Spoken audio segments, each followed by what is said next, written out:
трета процедурална забелешка. Еве, Дали има во нема деловникот? да барам по кој член. Еве, слободно изјаснете се. Значи, дали има Што во сметате деловникот дека ограничување за мене за процедурално? За пратеници кои што не се во пратенички групи. Сега трето, ако треба и 33-то, така, додека не ја решистиме работата. Повелете. Нема да одговорам, мислам дека колешката погрешно ме разбра.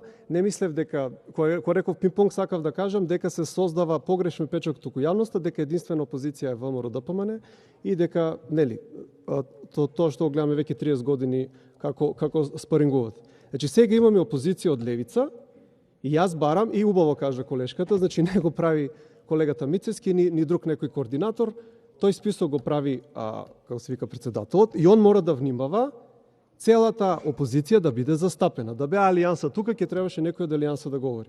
Они доброволно се откажаа од нивниот збор, јас не. Така да, имате телефон, еве, јавете му се.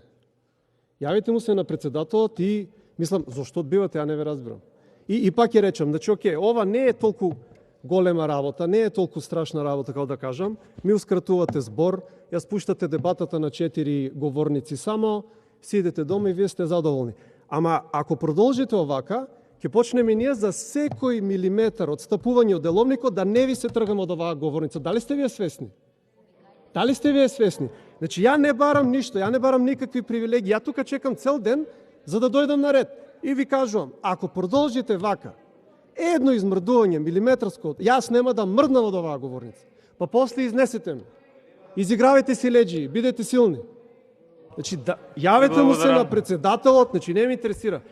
Како сакате? Јавете му се на председателот, јас сакам да си добијам збор. Кој што ме следува по деловникот.